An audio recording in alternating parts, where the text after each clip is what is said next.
God, that was good. That was good. Felt that, right? That was good. The waveforms don't always, sometimes the clap is just better. Yeah, last time I got the clap, it was tough, but I do prefer It's really it. tough the last time you did. But I prefer Tell it. me about it today. Well, I learned about the clap in a high school sex ed class. I don't know if you know about that. Really? Yeah. I remember sex ed vividly because it turned me asexual for like a month. Is that your experience with sex ed? Yeah, that usually happens when your high school football coach is teaching sex ed. You're just like... That's who taught. I don't think it was football. It was the gym coach. Yeah, who taught then it. all they said was just don't have sex or you're going to get pregnant. Yeah. So yeah, I was asexual for about 10 years after that, I think. Did you ever do Dare 2? No, I didn't even make it through Dare 1. You never? No, I don't mean Dare 2. I just mean Dare as well. Oh, like, I didn't know. I was like, was there a Dare 2? No. Like just Dare. Did you ever do Dare? Yes. What was that? Drugs? I don't know, but So you took Dare? I did took Dare. I took it. You took it? Yeah. And did it put you off drugs? You don't really do drugs or anything, No, right? I don't do drugs. I can't even smoke marijuana because I get depressed after I smoke it. So I'm very weird about what goes into my body. It's pretty much just goody powders. Have you ever had a goody powder? I don't even know what that is. So a goody powder is crushed up aspirin. I think Richard Petty, I think. I mainly only take it because Richard Petty was like the spokesperson for like 20 years for it. But it has caffeine in it, so it gets in your system really quick. And you can buy it at a drugstore? Oh, yeah, you can go into a gas station. So you do that instead of coffee? No, I do that when I have a headache. That helps you with a headache? Yeah, it's a headache thing. I see. Okay. Yeah. And that works? That's about the only drugs I take, yeah. That's the only thing that and Celsius energy drinks. And Zen. I am on Zen. Every time you're doing comedy, there's a Zen can in your pocket, right? That's like a security blanket for me. I have one in right now, and I have one in before. I cannot do comedy without a Zen in my mouth. How did you get into Zen? Because I've never done Zen, but everyone in the world does it. How do you start on the Zen path? Do you know the UFC fighter Michael Chandler? No.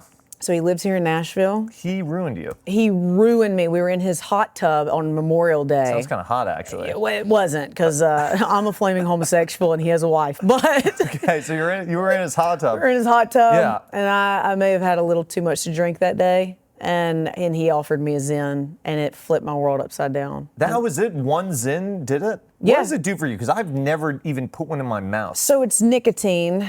I don't smoke, but the nicotine just gives you like a little bit of like an energy boost. And now it doesn't do anything. It's just like a hand to mouth ritual where it's like it's like chewing bubble gum or like doing sunflower seeds when you're playing softball. You never smoked, and the one Zen that this guy gave you in a hot tub totally It was a gateway drug. Aren't you worried though? Like, I'm such a germaphobe, and I get so worried that nicotine is bad for you and Zen is bad for you. You don't worry about that? Yeah, there's been so many claims on the internet though that have countered that. So I don't know what to believe. All I know is that I'm addicted to it. It is my one vice. I don't do hardcore drugs. So it's like, just let me have it. And if my mouth rots, hopefully I'm still funny, even without a bottom row of teeth. At least you're still funny. Yeah. Are you part of this like new generation of comedians in country music? I feel like every generation of country music, there's always like a couple comedians that get to fit in with the artists. And that's kind of you at the moment, right? Yeah, honestly, I feel like I have more friends that are country music artists than I do comedians. Maybe we share the same upbringing or we have more in common, but yeah, a lot of people even get me confused. They think like when I'm selling tickets to my show, they think it's a concert. And I'm like, no, it's comedy. I'm like, it's a comedy show, but I think because they see me interact with so many like artists that they think maybe I'm just one of them. And I put out songs, but they're all obviously very tongue-in-cheek, like comedy songs that we probably can't say on your podcast. The names of them. Say them. I don't care. Dick in my nightstand. Dick in my nightstand. But I was curious because you're doing the show at the Ryman next month on March 14th, right? Mm-hmm. March 14th. March 14th, Danae's at the Ryman. Are you playing? I've seen you play with a guitar player, right? Do you do a little music or no? No, my last set had music in it, and I loved it. But now that I'm on my sophomore tour, I just I don't know. I just wanted it to be strictly comedy, even though the music is comedy music. I got tired of like breaking my set because it's all about energy flow, and like there was a time where like you would say the joke that led up to the song, but then you have to give the sound guy, 30 seconds to get the song going or get your guitar player out there. And I was like, I'm I'm kind of over that whole like breaking the set. I just want it to be fluid for an hour. So I might bring it back because I miss it already, and I've only had like 9 shows and I miss it. So maybe next year I'll bring it back. But for now, it's an hour of comedy with no music. Why, do you miss the vibe of it, or you miss the?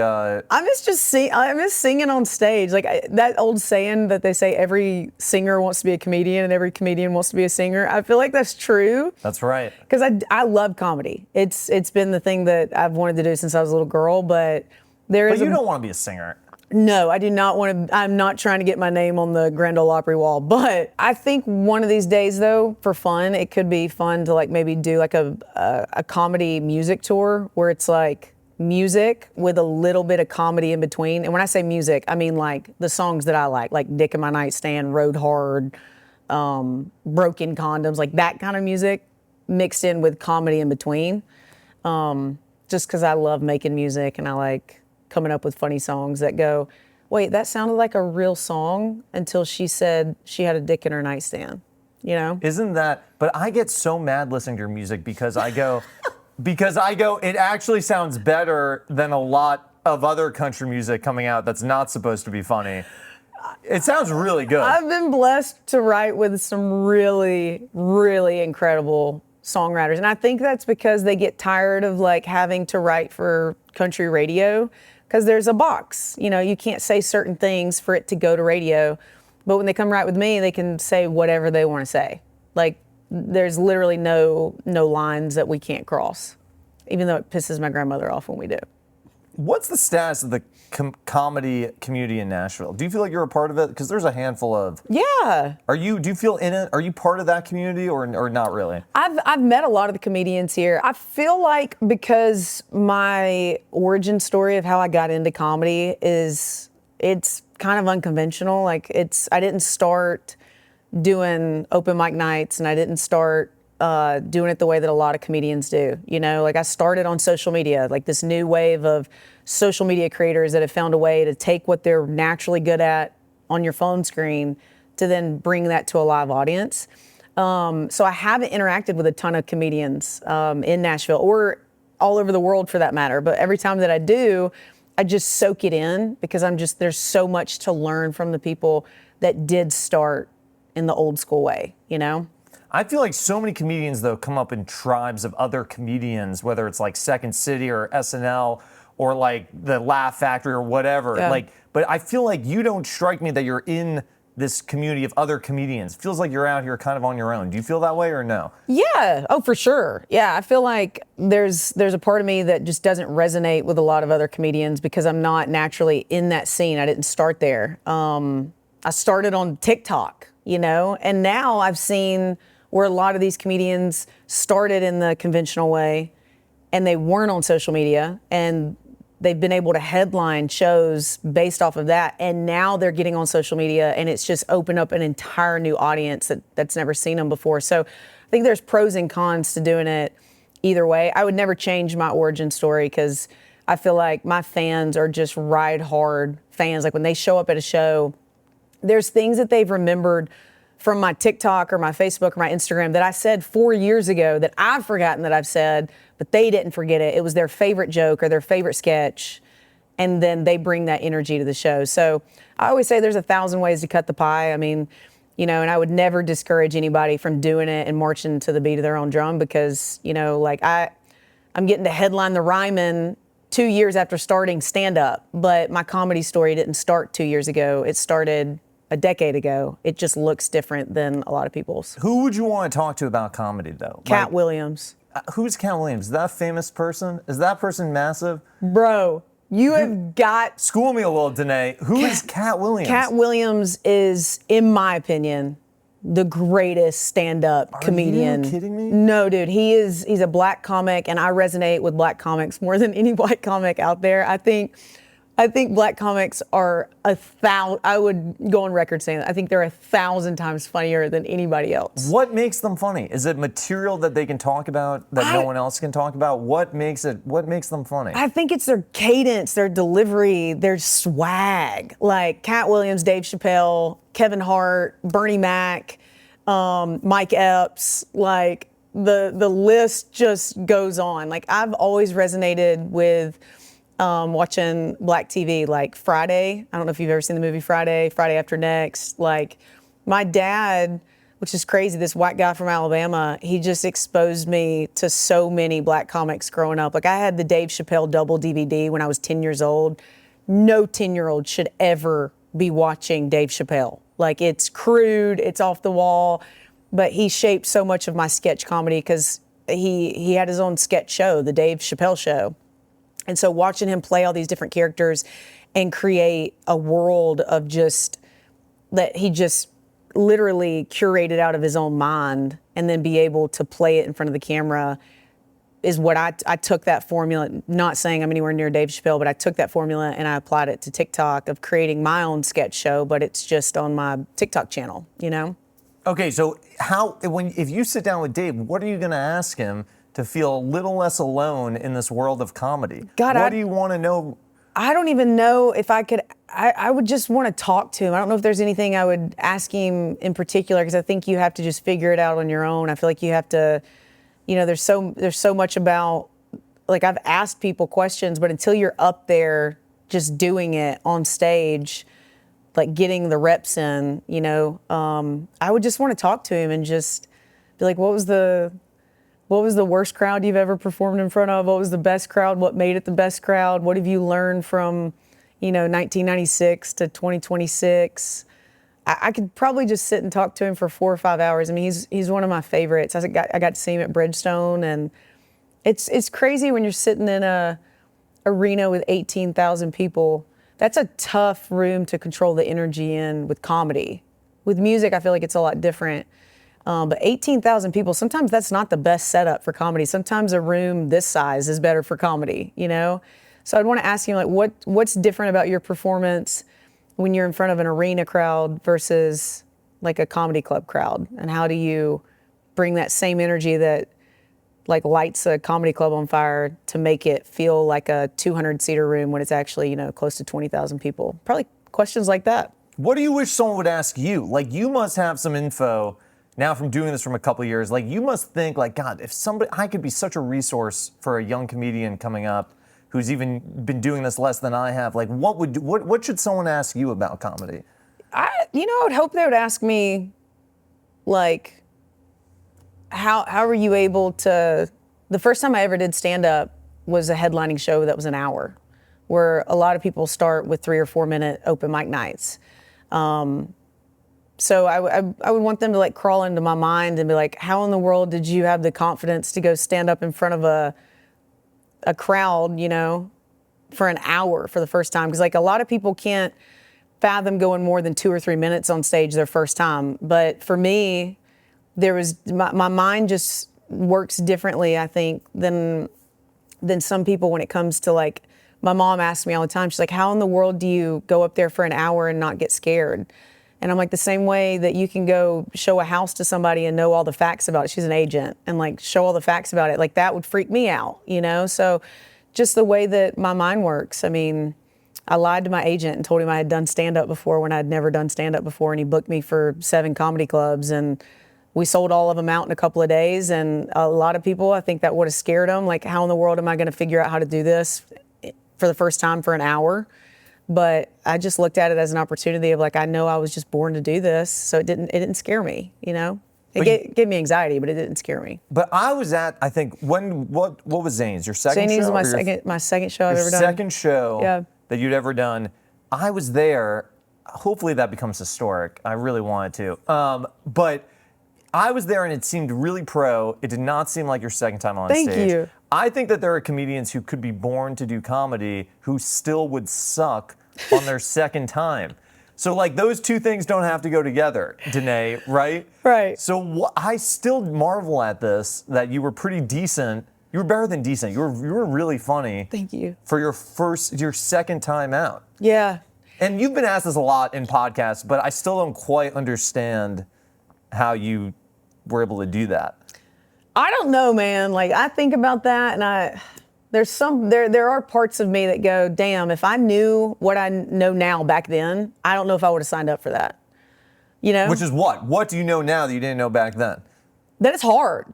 You know, like it's hard. Like you're. Of course it's hard. You didn't know that back then? I think I was young and dumb. Like, even though that was only 2 years ago, I think I'd never done it before. It's just like the first time I drove a stock car this past weekend. I drove it going 150 miles an hour, and I'd only drove a stick twice. But there's this part of me, Zach, in my brain that runs towards fear and like runs towards scary stuff. And I got there, and the guy was like, so have you driven a stick before? And I've literally driven a stick twice in my life, not like multiple seasons, like 2 days. And I was just like, yeah. He was like, all right, we're going to start it in first. When we get to 1,500 RPMs, we're going to kick it down to second. Then once we get to 2,000, up to 3. And then once we get to 4, we're going to kick it down to 4. And I'm like, all right, cool. You know, and he's like, and you're going to max out at 150 miles an hour. And I'm like, is there going to be an instructor in the car with me? He's like, no, you signed up for a solo ride. And I was like, all right, awesome. And I don't know, like there's this part of my brain, I think sometimes I have like a male brain where I just run towards the shit that scares the daylights out of me. And then I just kind of like figure it out, like in the middle of it. I just kind of figure it out, you know? So yeah, I think I've applied that same genetic makeup of whatever that is to comedy. I'll just figure it out. If I get up there and I miss a joke or that they don't like it, I'll just figure it out. I'll get to the next segue and I'll get to the next one, you know? So yeah, I'd want somebody to ask me like what that mindset's like and how do you nurture that and how do you mature it and how do you take it from this to that. But do you feel like you have any tips about how to nurture that and mature that, or you're just kind of naturally like that? I think I think that's natural, but I also am human and I have days where I second guess it. And when that happens, one of the things you will never hear me do is I will never, ever verbalize fear. I'll never, if I'm afraid of something or if I'm worried something's not going to happen. My grandfather as a kid, I don't even think he understood necessarily exactly what he was saying, but he goes, never speak that into existence. And so I never talk, even with my girlfriend, like privately, like or my parents, like I never verbalize things that freak me out, which maybe my therapist would have a different take on that. But anytime I have a negative thought, I am so intentional about not just being like, oh, whatever.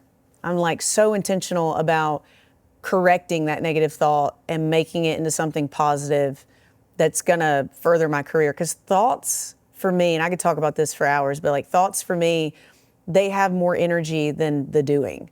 So I am just so particular about what I let in my brain. And I know that sounds like guru shit, but I am just so particular about what I let into my brain that if it doesn't serve me or suit me, I get rid of it and I replace it with something very intentional until I believe it. Okay, but I don't understand that you booked this, your agents booked this comedy tour.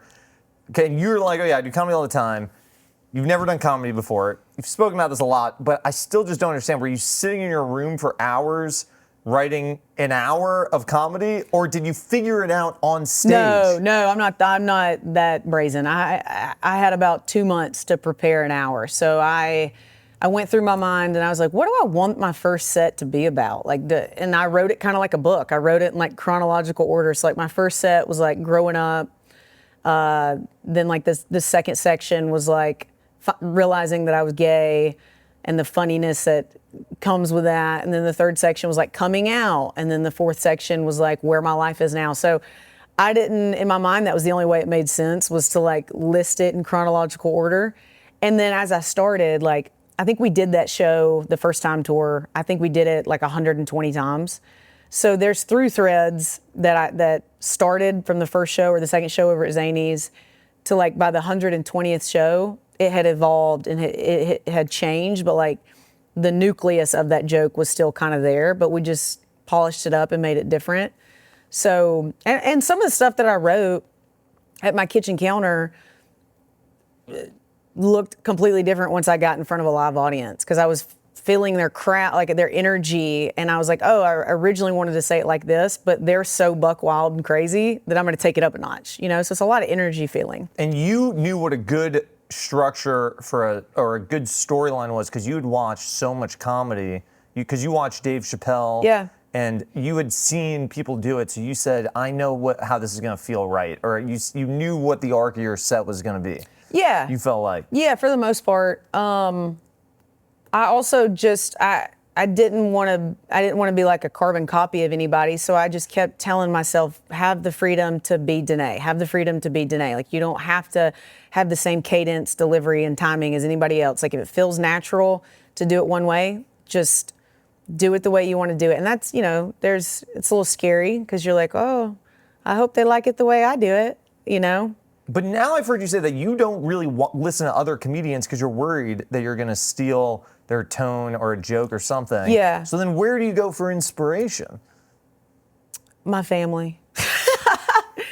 When you have a family like mine, that's just just crazy shit happens all the time. And so I try to just let real life tell me what I need to talk about. And God knows I'm a comedian. He absolutely knows. So he's always putting me in the most bizarre situations to help write the set, But it's true. I really can't consume. And as I've talked to other comedians, they feel the same. A lot of them feel the same way, because you start to pick up on nuances that other people do, and that bleeds through in your set. I'm sure if Ella Langley, if all she did was listen to Trisha Yearwood, there would be things that she started to do that Trisha did. So it helps to remind me to just stay who I am and stay in my lane. But you didn't think when you were booking these hour-long sets that CAA booked, you didn't think, let me go show up at some open mics and test it out? Or you just got on and did an hour? Yeah, I probably should have done that. Maybe not. I don't know. But that didn't even occur to you? I would say, okay, I could do this. I got 2 months. I got to start booking some open mics. I got to start testing bits of 10 minutes or 5 minutes. I'll string that together. That's what I would think to do. Zach, I'll be honest. I don't think I knew what the hell I was doing. So I think I didn't know what to do. I was even on YouTube. I was on YouTube and I was like, how do you write a comedy set? And nothing was pulling up. I think I watched one man in his mom's basement, give me a play-by-play, and I was like, I don't know if this is who I should be taking direction from, but I did. I took notes on the video. It was. That's what I'm saying. There's a way to cut the pie 1,000 places. There's no formula to it, and I think sometimes people, and myself sometimes, we can get so locked in on how has somebody else done it, and I need to do it that way, and if it worked for them, it'll work for me, and I don't know. I feel like we can all do it the way we want to do it, and because there was nobody making prank phone calls on TikTok when I posted my first one, and I thought it was going to do shit. I thought it was going to do awful, because I was like, I enjoy this, but I've never really seen anybody else on TikTok post prank phone calls. I grew up on Roy D. Mercer, which was a guy that made a living off of prank phone calls. So in my mind, I was just like, well, nobody's doing it, and I like it, so I'm just going to post it. And then it ended up being, I think, the thing that broke me into the entertainment world. Do you ever just stay up at night? This is what I would do if I was you, Danae. Let me tell you. Do you ever just stay up at night and freak out over what if I didn't post that video? My life would be nothing. I'd be nowhere. I'd be selling real estate in Alabama. Selling real estate. Yeah, no, I've thought about it, because I almost didn't post it. I had to have a neighbor come over to my house. We were playing cards that night, and I had it on my phone. I was like, do I post this? And she was like, why not? And I was like, I don't think I should. I was like, I don't think I should. And she was like, what does it hurt? And I was like, all right, I guess I'm gonna post it. So had, Alexa, shout out to Alexa in Austin, Texas, had she not been like, you should do it, I don't know if I would have. So that keeps me up at night. See, yes. What if I didn't ask Alexa? What if you didn't ask her? You'd be in a totally different. Oh, I'd be. Maybe not. Maybe your next video would have popped. I don't know. Who knows? It's what is it? What is that Brad Pitt movie where it I can't remember what it is, but it shows you what his life would have been like had he not done exactly this, Oh, I don't even know. It sounds like a great movie. Yeah, I need to watch it, because I feel like you wanted to say it. You got it, Riley? Yeah. What's the movie? Oh, never mind. Anyways. It's great. The butterfly effect. The butterfly effect. Yes, I don't even think Brad Pitt's in that. Is it Ashton Kutcher? I don't think he's in that either. I think it is Ashton Kutcher. You know who's going to tell us? The comments. Yeah, the comments. The comments will tell us. You think about that movie, you go, God. Yeah. How freaking horrifying. You wouldn't live in Alabama, or you wouldn't live in Nashville. No. You'd be in Alabama. Yep. Is that what brought you to Nashville? No, I just moved to Nashville on a whim. Oh, so you'd be in Nashville. Yeah, I'd probably still be in Nashville. Yeah, this is your favorite place. I love You Nashville. love Nashville. I'm obsessed with this town. Why? I just think it's got like that southern charm because like I grew up in Alabama. You love the southern charm. I'm obsessed with it. I didn't know if we'd get along. I didn't know if because I'm not, I had a repair guy come over to my apartment yesterday. Should have just called me.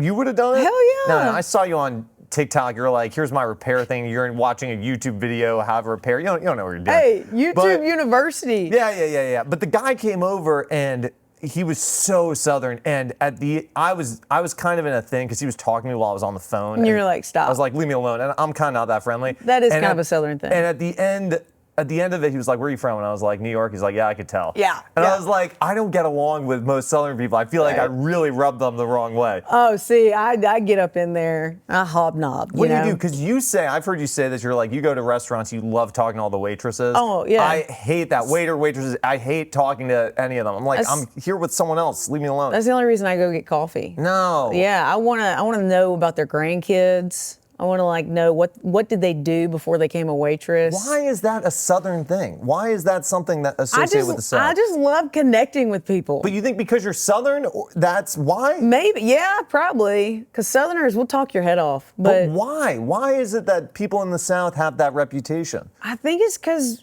we live at a slower pace. So like we're not trying to get to the next thing.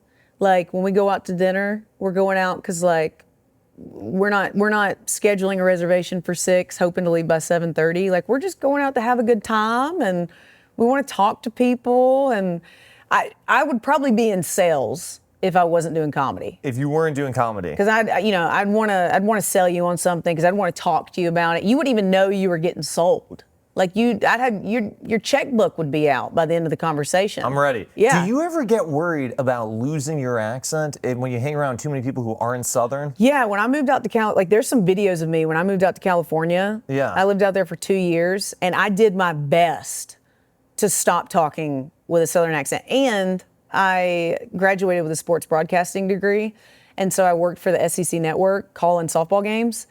And my producers, my professors, they all gave me the hardest time. Because I walked in sounding like the Beverly Hillbillies. And they're like, you've got to lose that accent. So the whole time I was at Alabama, they were like, you got to get rid of it. So I worked so hard when I was on air to lose it. And then when I moved out to California, I hated the comments that came with it. It didn't feel like they loved it. It felt like they were making fun of it. So I was like, I don't like this. So I did try to get out of it. And then when I moved to Austin, Texas, and then back to Nashville, I naturally felt comfortable, and I felt confident in who I was, and yeah. But then were you freaked out? You're like, I'm never gonna get it back, or it was always there? I think it's always been there, but I had to try really hard to like enunciate and like say the correct terms the correct way.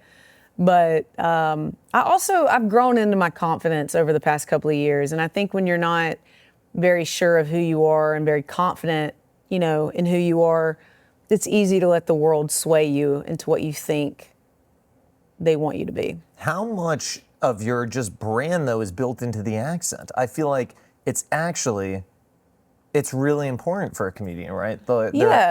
Yeah, for sure. I think once I started becoming myself on social media, so probably back in like 2022, I was just myself, and that's when my career started to take off. And so that gave me more confidence to just not try to change who I am, just to be who I am.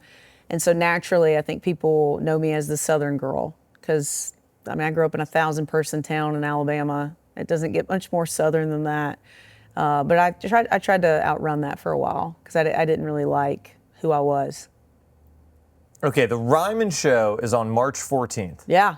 Is that set ready? Hell yeah. That set's dialed in. It's polished and ready to go. Is it going to be the same set? Because you're not going to take any chances at the Ryman, right? Oh, no. This is the same set that we've been touring this year. So the Buck Wild tour is completely different material, all new compared to last year's and the year before. So the set, is the whole family coming? Who's going to be at the Ryman? Whole family. Is this actually special, or is this something that you make a moment of because everyone makes a moment of because you're playing the Ryman? No, this is a big deal. No, dude, I just posted it yesterday, but I found a video in my phone from 2022. I'm at the Ryman watching comedy, and I had never done stand-up before, and I look at the camera and I go, one of these days I'm going to be down there on that stage. I've wanted this since I moved to Nashville. Even before I moved to Nashville, I took a tour at the Ryman because I just love the history of country music. So this is a big deal. This is the biggest deal for me. Who's going to be there? Like Is your family coming in? Whole family. Your mom and your sister too. Oh yeah. I love this that you and your mom and your sister and everyone's kind of talking. Yep. This breaks my heart too at the same time. Yeah, but you know what? It's one of those things where I wish it didn't happen. Like I wish my mom, myself, and my sister didn't miss out on the last 7 years. But there has been so much growth in our family that I don't know if we could have ever gotten to this point had we not lost something over it. You feel like your mom now accepts you in a way that maybe she wasn't before? 100%. My mom and I show my mom a lot of grace because my mom grew up in the same town I grew up in.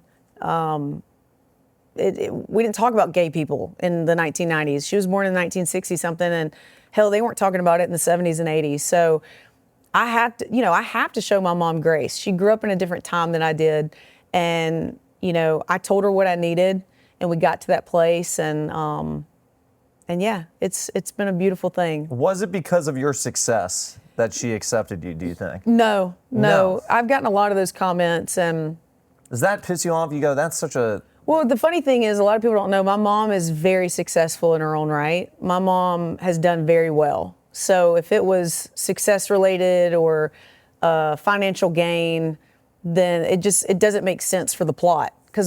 But not that, although maybe I was thinking about that too, but more of like, does your success assure to her that, this element of her life is not going to hold her back, or is not a thing? In that vein, absolutely. I think my mom struggled with me being gay because she thought that it would make my life harder, and she thought that it would be something that brought me down.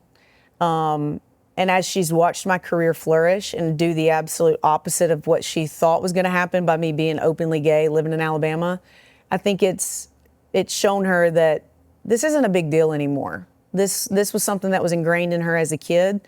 It's not a big deal anymore. And that's what I was saying is, like, we had to go through that period of time to show all parties that our relationship is worth having and it's worth fighting for. And, there's been a lot of people on social media that have reached out saying that they've been estranged from somebody that they love, and that this gave them the courage to reach out to them. So I think there's a lot of good that's going to come from it, and has already come from it.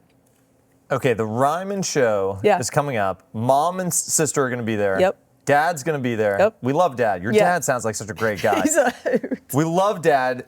Jen's going to be there. Jen's going to be there. I'm shedding right now, Zach. Everyone's going to be there. Careful, these are $5,000 I know. chairs at the 8th room that Didn't we're you sitting in say? right I think now. you said when I came on the podcast, you said I could take one of them home or something. I didn't say that. Talk to Hollis. Okay. Yeah. I didn't say that. Yeah. Sorry. Hollis might give you one if you ask nicely. Gotcha. Okay. Yeah. We'll plug him again. We're at the 8th room. Yeah, 8th now room. he might give you the room. chair. Yeah. Okay, the Ryman show. This is going to be so fun. Playing the Ryman. Everyone's going to be there. I was reading this. You had this whole spread in People magazine. You announced your relationship with Jen Cook. This is what I read that I thought was the most interesting thing in that. You go, all I want to do is I want to sit around, I want to read scripts. And I do this too, and I'm the only one I know who does this. Someone just gifted me a couple scripts for plays. Yeah. So do you do this? You sit around and you read scripts for what?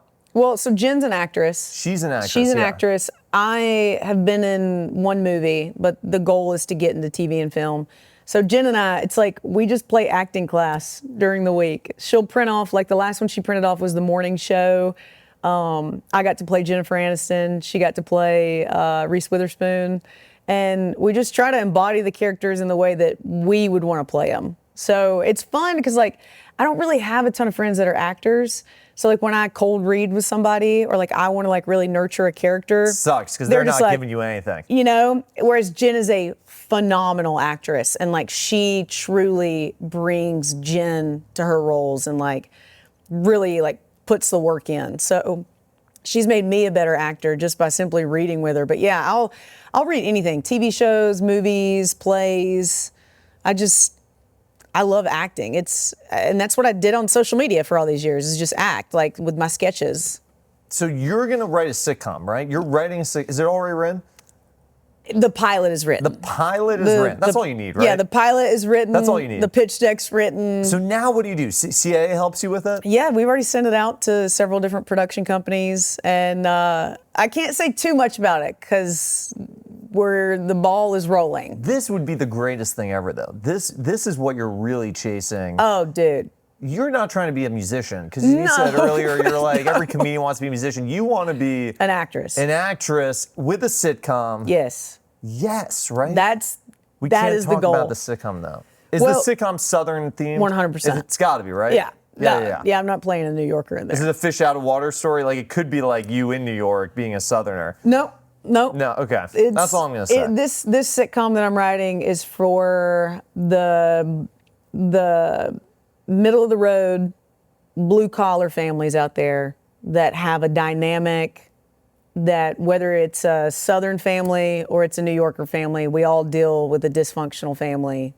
So that through thread, you know, we may have a Southern accent, but it's going to be relatable to if you have a dysfunctional family, you'll watch the show. Is this sitcom like no sitcom we've ever seen, or is this like, you know, is this going to be like a sitcom like a family? Every sitcom involves a family, right?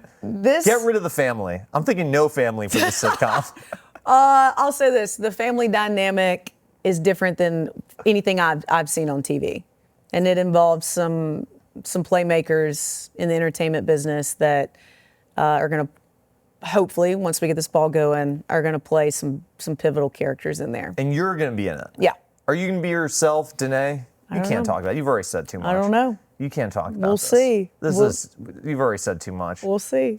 Chris is going to call me and just say, we need to cut that part out. And it's like, I don't want to deal with that. So I'll say this though, Zach. It's probably the thing that I'm outside of touring right now. It's the thing I'm most passionate about.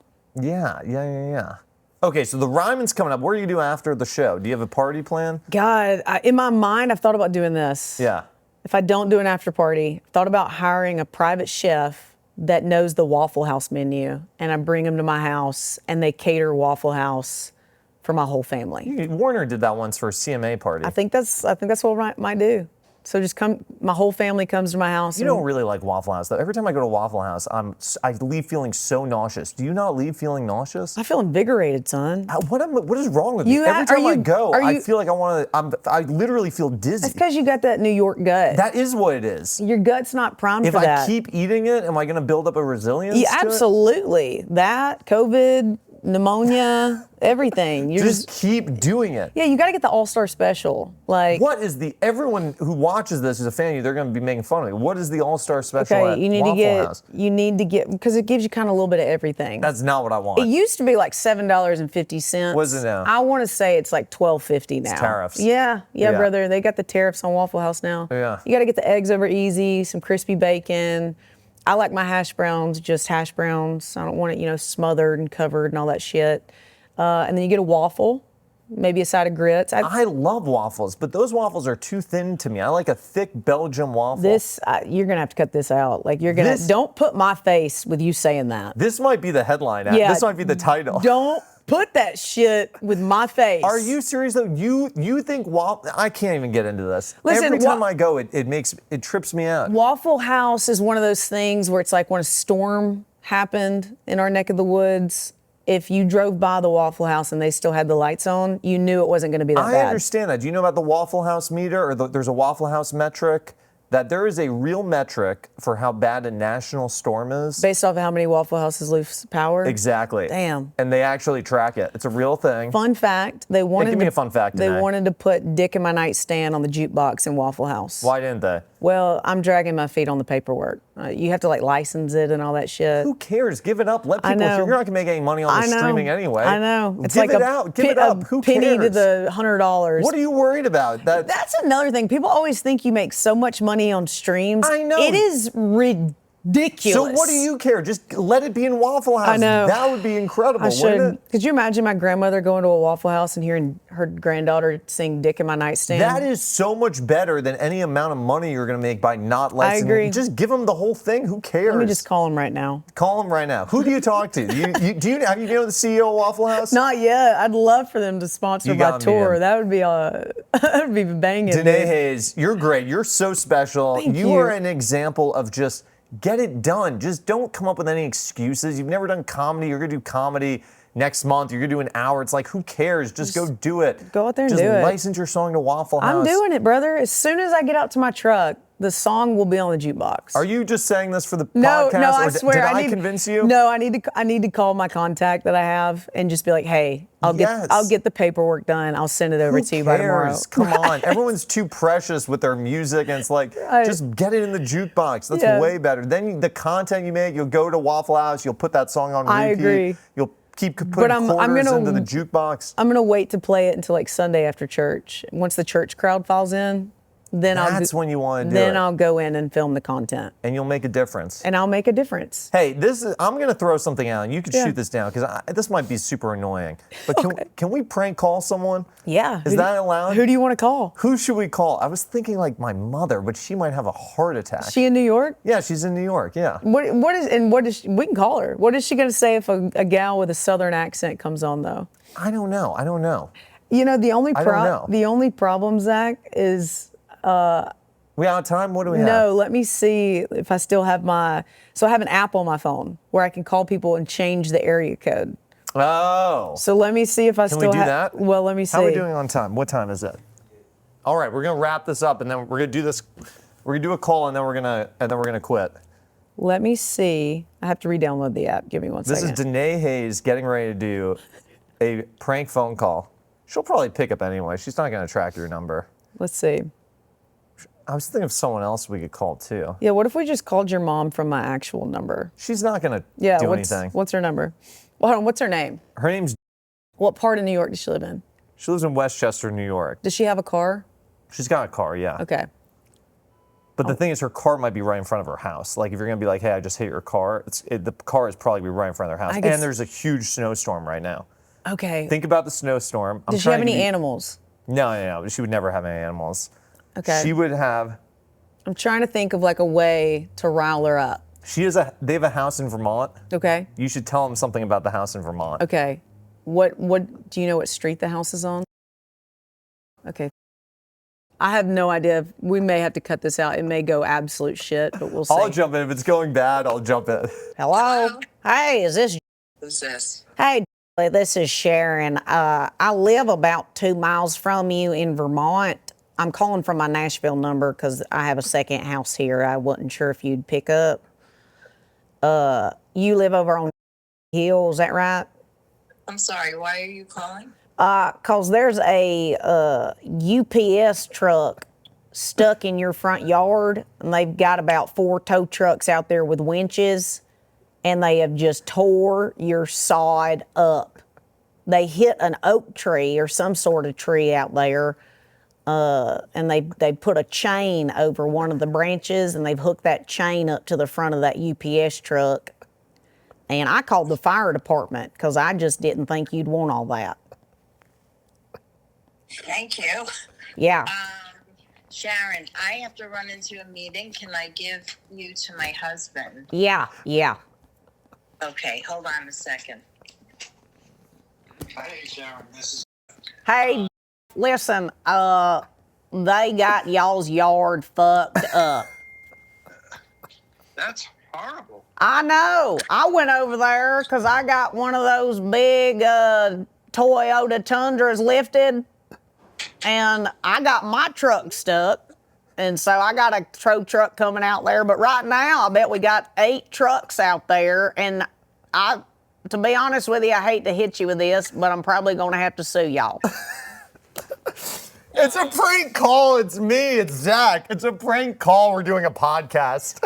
Oh my God, Zachary. I'm about ready to call the Winhall Town Police. You're crazy. I'm so sorry. Zach put me up to it. There's nobody in your front yard. We're sitting here in Nashville. I thought when she said she's calling from her Nashville number, that was going to give it away. That was so good. Who was that? Danae Hays. Yeah, I'm a crazy redneck down here in Nashville. One of your son's crazy friends. What's your name again? My name is Danae. No. Well, Danae, you were amazing. That was so well done. You had us completely fooled. Well, I apologize if I made y'all's blood pressure go up. Not at all. All right, well, I'm going to keep having a podcast with Zach, but I'll talk to y'all later. Not at all. Meanwhile, they were ready to explode. Yeah, y'all need to, guys, let me teach y'all something about having like an Alabama temper. Y'all should have been like, we're going to fuck you up. That was it. Well, y'all have a good day. All right, we'll call you later. Danae Hays, that was incredible.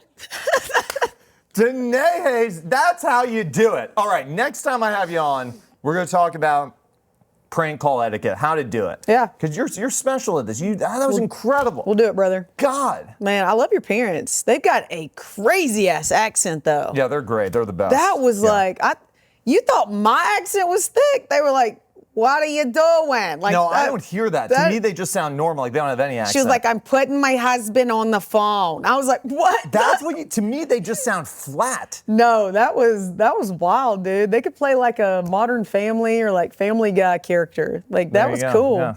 All right. I can't even believe they believe that. I was like, what are you even saying? It was like if you knew this house, you're like, your whole yard. I was like, what yard? I was like, I can't believe they fell for it. But it was so specific. I don't know what they would have thought. Yeah. No, I mean, we had that thing winched up from an oak tree. Like that, we painted the picture for him, you know? I know. Yeah, exactly. All right. All right, we got wrapped. Danae Hays, you're the best. Bye, y'all. Thanks for coming on.